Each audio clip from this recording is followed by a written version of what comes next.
సంవత్సరానికి ఆ project design మేరకు కరెంటు బిల్లు తుమ్మడేటి ప్రాజెక్టుపై పూర్తిగా అన్ని పంపులు ఉపయోగిస్తే 1000 కోట్ల సంవత్సరానికి కరెంటు బిల్ అయ్యేది. మేడిగడ్డకి షిఫ్ట్ చేసి అది పూర్తయిన తర్వాత అన్ని పంపులు ఆపరేట్ చేస్తే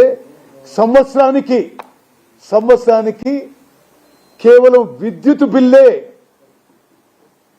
10,000 కోట్లు కానున్నది. అది కాకుండా వీళ్ళు power finance corporation, rural development corporation నుంచి హై కాస్ట్ లోన్స్ తీసుకొచ్చి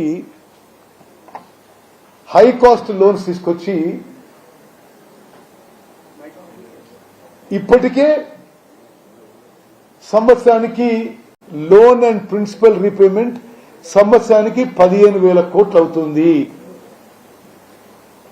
ప్రాజెక్టు పూర్తయ్యే నాటికి సంవత్సరానికి loan principal and interest repayment will be 25,000 crores, 25,000 కోట్లు. అంటే మీరు కట్టి మీ హయాంలో కూలిపోయిన కాళేశ్వరం ప్రాజెక్ట్ కి తెలంగాణ ప్రజానీకం, ఈ 4 కోట్ల ప్రజానీకం సంవత్సరానికి లోన్ రీపేమెంట్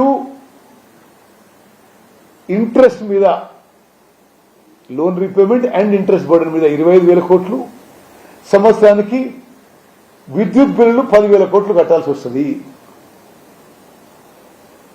మరి ఈ విధంగా తెలంగాణ ప్రజానీకంపై, తెలంగాణ రైతాంగంపై తీవ్ర ఆర్థిక భారం మోపి కట్టిన ప్రాజెక్ట్ కూడా నాసి రకం ప్రాజెక్ట్ కట్టి చాలా స్పష్టంగా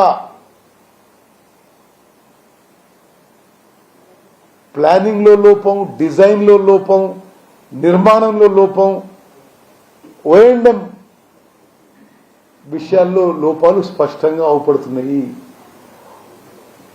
వాళ్లే కట్టిండ్రు, 2019లో వాళ్ళే ఇనాగ్రేట్ చేసిండ్రు, 2023లో వాళ్ళే ముఖ్యమంత్రి ఇరిగేషన్ మంత్రి ఉన్నప్పుడు కూలిపోయింది. అసలు ఎంత బాధ్యతారహితంగా, ఎంత దిగజారుడు మాట్లాడు కేటీఆర్ కాంగ్రెస్ పార్టీ కుట్రంటే, ఎంత రబిష్, ఇది నాన్ సెన్స్ మాట్లాడుతున్నాయన. ఇది తీవ్రంగా ఖండిస్తున్నాం.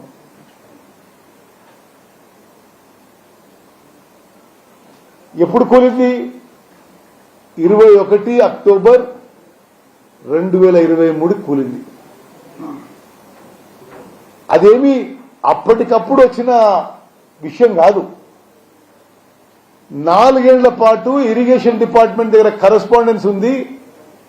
ఇరిగేషన్ డిపార్ట్మెంట్ కి, మేడిగడ్డ కట్టిన ఎల్ఎన్టీకి చాలా విషయాల్లో కరస్పాండెన్స్ జరుగుతుంది. ఈ ప్రాజెక్టులో ఈ లోపాలు ఉన్నాయి, ఇక్కడ ఈ సీక్రెట్ ఫైల్స్ ఫౌండేషన్ లో ఈ ప్రాబ్లమ్స్ వస్తున్నాయని. మీరు చేసిన తప్పిదాల వల్ల ఆ ప్రాజెక్టు కూలిపోయింది. మీ కమిషన్ల కకృతి కోసం, మీ దోపిడీ వ్యవహారం కోసం, మీ తెలివి తక్కువ వ్యవహారంతో, మీ అసలు అన్ని విధాలుగా మీరు విఫలమై ఈరోజు ఎవరి మీదో బదనాం చేసే ప్రయత్నం చేస్తున్నారు. ఎవరు నమ్మరు. తెలంగాణ ప్రజానీకం తెలుసు మీరు ఏ విధంగా చేసిన చెప్పి మనం చేస్తున్నాం. మేము